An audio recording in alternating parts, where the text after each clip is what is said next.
So good evening from me. I'm from Bangladesh, Sukanta Sen, already mentioned. I'm here to join to MISEREOR, the Catholic organization in Germany, who actually support us to join to their Lenten campaign. I'm grateful to you that you invited me also here to present our work. I will try to present very briefly how we do work and what is actually people's-led approach. Yeah. Yes, we are afraid of hunger, as we also work together. Bangladesh is one of the mostly densely populated country in the world. We have 149 millions of people, which is twice the size of Bavaria, even population together with Germany and France. And 3/4 of the population stay in the countryside, and our annual income is less than $700. BARCIK, the organization that I am work with, is a non-profitable development organization, was established in 1997, and I am also one of the co-founder of the organization. We started in 1997 to work with 1,200 people. Now there are 40,000 people, which is expanded in different areas of the country. We work in the rural areas because the peoples, especially the needed, the rural community, the indigenous peoples, the socially marginalized community stay there, and they need support. They need assistance in different way. And we support them how they can protect the natural resources to ensure their food security and also to face climate crisis. Why? Because, as I mentioned, that 3/4 of the peoples in Bangladesh lives on agriculture, directly or indirectly. And we face environmental degradation, which has been started especially nearly 60s after the so-called Green Revolution and recent the global climate change. Though Bangladesh is not the contributor in changes, but unfortunately we have to face the crisis.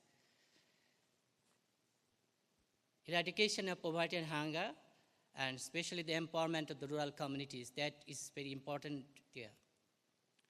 Problems, as mentioned, we have to face flood, we have to face cyclone, we have to face even drought.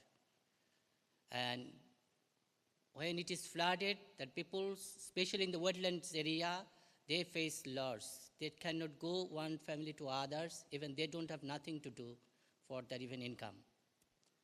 And the drought, especially in the northern part of the country, but still people try to grow some vegetables, some fruits, even some rice, for their own consumption, but it's a very difficult job for them there.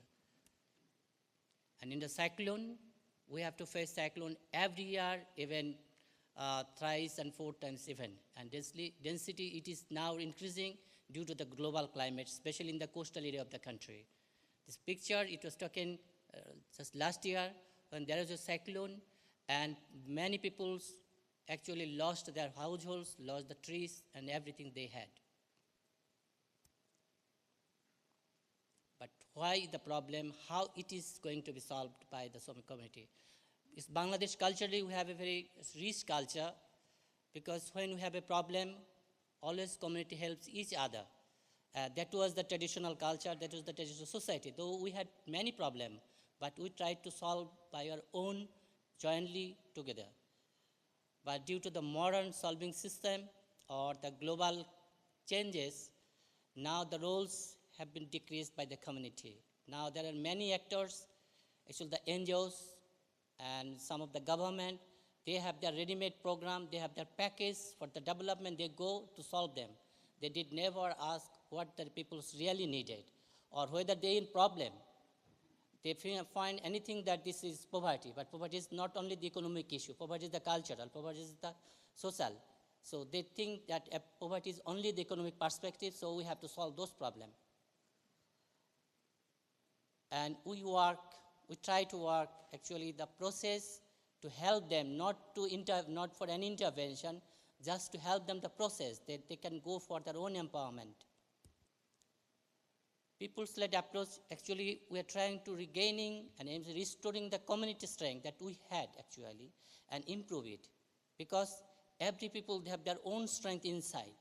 Like in our country, either NGOs or the government, they don't cover everyone. But there are many people, they don't never get support from anyone, but they are striving, they're living. So of course, they have their own strength. They have their inside views, so they can live on. So we're trying to acknowledge those potentiality because they have their wisdom, they have their indigenous knowledge, which has been transferred from generation to generation, which is very important for the community. And trust to people's potential to change society. We believe that is okay, people can change only if people depend on the people. People's-led approach, what we found is a very low cost, even sometimes is without cost. Because if they have rich knowledge, if they have traditional knowledge, if they have wisdom, experiences, and also local technology, they can easily transfer, easily share to each others, which does not need even external supports. As it is environmentally sound, people's beliefs on their own knowledge, people's based upon their sharing approach, they work together. And also no external help they need sometimes, which is most participatory way of working because people identify the results. People identify also the weakness of previous attempted, that was before, why it did not work, or if it worked, why it worked. So they always want to know the findings, know the strategy that could also help them. As we have the community that have been there since a long period of time, we just want to understand what is happening there, what the people want to inform us, why the inside views that they did not discuss, but they love to discuss. So we always try to stay with the community that we can understand them, we can also know their views and listen them, and which is very important, we always feel. We follow up the action research because community, like here, the coastal belt, what is salinity, and the salinity is increasing day by day due to the global changes. And always it is there after the green revolution, that is okay, hybrid seed is there, high-yielding seed is there, so company is ready to sell. And always they always try to make the farmer say, okay, what you do, that is not better. It's better come to the market and buy. But what we found still in the area, especially in the coastal area, what we found more than 100 varieties that is saline tolerant. So what we did, so jointly with the farmers, through action research, that they can identify few seeds which can be grown there without pesticide or fertilizer, which is also effective for land fertility and also production. So we work together with the farmers that they can identify those seeds, even they can also improve their own variety because it is not very difficult technology at all. Though always formal scientists complain that is okay, it is not the farmer that did it. But we found, yes, okay, farmer did it, and it was succeed that they also improved some variety, which is also adaptable to the local condition. And especially the global climate changes to face, farmers need is lots of variety that can be grown in the changing condition, and that was happened. Like the floating agriculture, which is soilless agriculture. It is a long-time tradition of the community, especially in the wetland areas, especially the landless community. They can grow some vegetables, even turmeric here, without soil, which is on floating, just especially in the monsoon. And it is a traditional practice of the community, and it is expanding day by day, which we found that is a local solution of the global problem.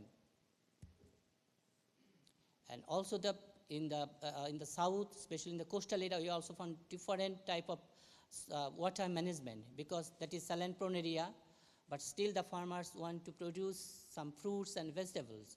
So they preserve water, especially in the monsoon, the fresh water, which is used in summer and also other area, other times. Also small house, always families, small family want to use their every squares of lands for food production, especially in the vegetables. Like this is a house, a small house, and where there are plenty of vegetables, and we've counted there nearly 27 different type of vegetables. And the family, she also sold vegetables in the market and for their additional income, and now they are mostly sustained. They don't need to go to the market or go to the other microcredit organizations for money lending. And we found the sharing of the community-based knowledge, because if one community found it's okay, they solve the problem by their own, then we ask other communities, okay, you can go there to see how they are solving the problem. If you go there, that will be the best training. You do not need to a trainer, because farmers is the best trainer, community is the best trainer to train others. So experience sharing and knowledge sharing is the best way of facilitating the community.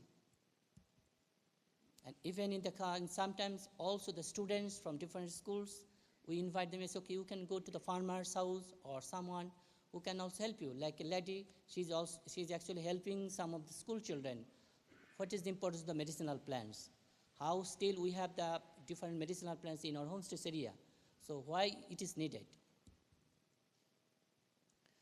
And also, as we mentioned, that due to different political views, our lands, especially the water bodies and also canals, are being leased out to the influential peoples who are especially politically also influenced. But the poor peoples are exploited, are excluded. Then we also encourage the students, youth, and other civil society to work together to stand for the family, for the local communities, that they can also protect their water rights. Because this water is specially used for agriculture, even for drinking purposes. You cannot imagine in the local area, especially in the coastal area of the country, they depend on pond water, which is open water. Even for irrigation, for domestic purposes, for drinking, they was the same. And sometimes they also have some rainwater, rain harvesting. So during the monsoon, they also collect those. But when these canals are being leased to some influential, they face several crises. So we encourage the students and civil society to fight together to join their hands for the local communities. And also we as the farmers say, okay, you can go to the government. We, the organization, we cannot do that. It's better you can speak on that, what the problem that you face. So we always ask the farmers, we always emphasize the community to face the media to inform them what is happening. So it's not the NGO's work, it's the work of the community, that because they know better than me and others. So they also make some discussion, dialogues with some political leaders, with some media personals. And BARCIK, the NGO that I'm working with, as of course there are some different. We have thousands of NGOs in Bangladesh, especially mostly are engaged in microcredit. Perhaps you are aware about the credit due to Dr. Yunus. But we have many bad experiences with the microcredit. There are lots of house displacement. There are lots of grabbing. There are many people who actually left the rural area due to the credit. So we always try is okay how the people can spend less money, that they do not need to go to the microcredit NGOs, because there's a vicious cycle of poverty trapping. So we always try how we can protect those community. So that's why we always try to listen to the community, to what the farmers, fishers, or the socially marginalized who think which is the best, because they know the best. Just we need to inform, we need to ask the community that we can also explore the best one. This is why sometimes we don't need fund from others, and we also reject. Like when there is some pre-planned work by some of the donor agency, we always say no, we cannot take it, because you have some funding which is maybe it is not effective for the community. Community needs other types of resources. So if you have that, you can do that. So this way we are also trying how we can help the community, how we can assist the community, and also protect from the poverty trap. And the learning, we have lots of learning. Like we found that the indigenous knowledge is a good base from which to understand local problems, solve and plan effective way. Because if we understand those problems, those understanding, that could also help us to go forward and go way forward. And we found also communities that they are becoming more proactive in dealing with social and environmental problems, even to deal with the climate crisis. Research organizations, NGOs, even academic institutions, as we also work together with some of the universities in Bangladesh, and we are also seeing that there is some willingness to share and cooperate with the other people's organization. And of course, we always try to review other development actors, which is better, because we should be more reflexive. So we want to understand also as well that if there is anything wrong with us, we must revisit it, because we should do the best one that the community needed. And of course, yes, we are a poor country. We have so many problems, but still the peoples are striving, still the peoples are surviving. As Bangladesh is also known as the Royal Bengal Tiger, which is also the peoples there is like a Bengal tiger. Even in the coastal belt, there are so many problems. There are so many problems they have to face every day. Even for drinking water, some family wants to walk maybe 10 kilometers far away from their home to collect water. But still they are striving, still they are surviving. And we believe that it is possible. If we all stand together, if we work together, yes, there is a solution to reduce the poverty, to have a better world, one world. So we hope that we will be able to stand together to fight crisis, to face the climate crisis, and also to reorganize our livelihood and culture. Thank you.